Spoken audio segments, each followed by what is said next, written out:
Les magazines africains afro, c'est ça? Oui, c'est ça. J'avais parlé de magazines en fait qui parlaient de la vie économique et politique africaine.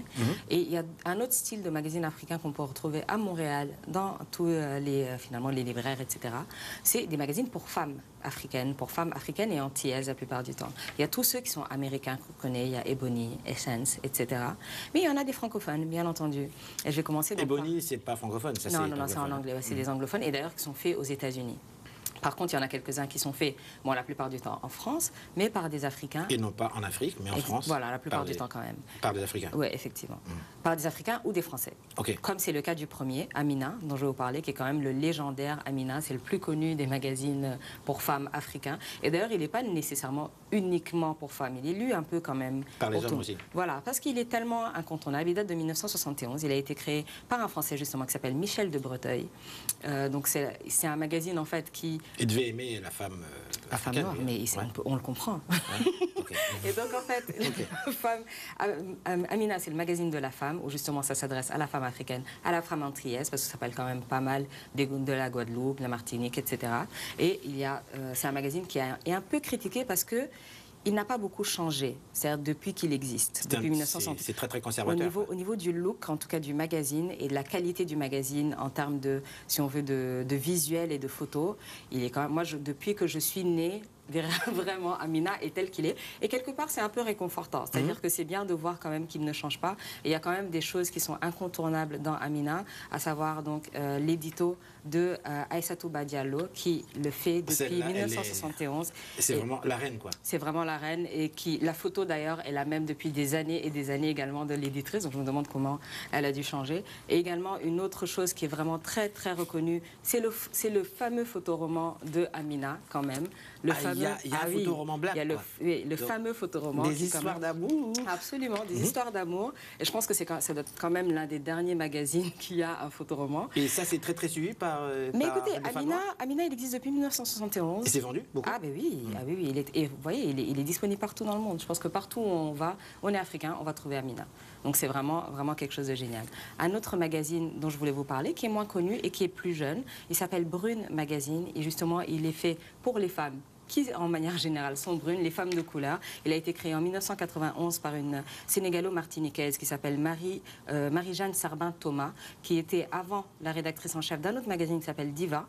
Diva, un autre magazine qui était fait pour la femme noire, qui était comme le deuxième magazine qui était vraiment sorti et qui était connu de la part des femmes noires. Diva, mais qui était quand même très très différent de Amina parce qu'il était beaucoup plus glamour, beaucoup plus papier glacé et qui suivait un peu plus, si on veut, le modèle des magazines pour femmes qu'on connaît, etc., qui sont faits un petit peu plus pour la femme occidentale. Donc ça, c'est un magazine également qui est intéressant et qui est pas mal connu, Brune, mais qui, bon, il est moins international. La preuve, j'ai pas réussi à le trouver ici à Montréal, donc ça veut dire ce que ça veut dire. Autrement, il y a un autre magazine également qui est connu, qui s'appelle Shenka. Shenka est sorti un peu plus récemment également que Amina. C'est un magazine aussi qui est très, très glamour, beaucoup de mode, beaucoup de beauté, finalement, des photoshoots quelque part, où on voit des femmes noires qui assument véritablement leur négritude et qui sont mis sur le devant de la scène. Il y en a d'autres. Les trois derniers dont je vais vous parler, que j'ai trouvé également ici à Montréal. Miss Eben est fait en France. Il est très très connu.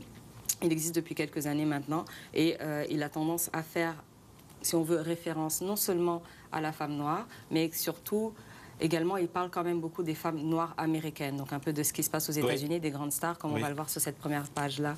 C'est Rihanna, donc la chanteuse caribéenne, qui fait un gros tabac un peu partout dans le monde. Et c'est un magazine aussi qui est très très beau, visuellement. Ils y font justement, on y retrouve un petit peu tout ce qu'on retrouverait dans les magazines, si on veut, occidentaux, des beaux photoshoots, mais avec des très belles mannequins noirs, africaines et antillaises. Africaines aussi, oui, absolument. D'ailleurs, dans celui-ci, il y a un article également, par exemple, sur un thème qui peut toucher toutes les femmes, le retour de l'ultra-féminité. Donc c'est un thème... Quel terme? L'ultra-féminité. Absolument. Ça veut dire on veut très, mais excessivement belle, quoi, c'est ça? Excessivement belle, excessivement féminine, surtout très très femme, même quand on est très jeune. Est-ce que la féminité n'est axée que sur la beauté? Est-ce que c'est pas le contenu, c'est pas en fait l'intellect quelque part? Le savoir-faire aussi? C'est là, mais c'est là que ça devient plus compliqué quelque part. On essaie de rester un peu sur le visuel, essaie de finalement... Artificiel quelque part, non? Un petit peu, mais bon, être ultra féminine ne veut pas nécessairement être ultra... ne veut pas nécessairement dire être ultra, si on veut... nunuche. D'accord, ok. Si j'apprends nunuche. Pourquoi pas? Oui. Alors celui-ci, Première Dame, je l'ai découvert dernièrement. Il est intéressant, il est fait pour la femme noire. La dame. preuve, exactement, on y voit en première page Oprah, qui est quand même une grande dame. La dame, Oprah. Effectivement. Wow. Il y a un article sur Patience Dabani, chanteuse gabonaise, très très connue. Donc c'est un Patience magazine. Dabani. Exactement. Ouais. Donc c'est quand même intéressant. Ce n'est pas une ancienne première dame, non? Oui, Non, oui, effectivement. Elle n'a pas été l'épouse du président Bongo, par Tout hasard? à fait. Ah, c'est merveilleux, ça. Waouh, bravo. Avril, il est fait ici. Le dernier, il est fait ici Ça, c'est à à Montréal. Montréal. Exactement. Il est fait pour la femme noire, africaine, antillaise, ici.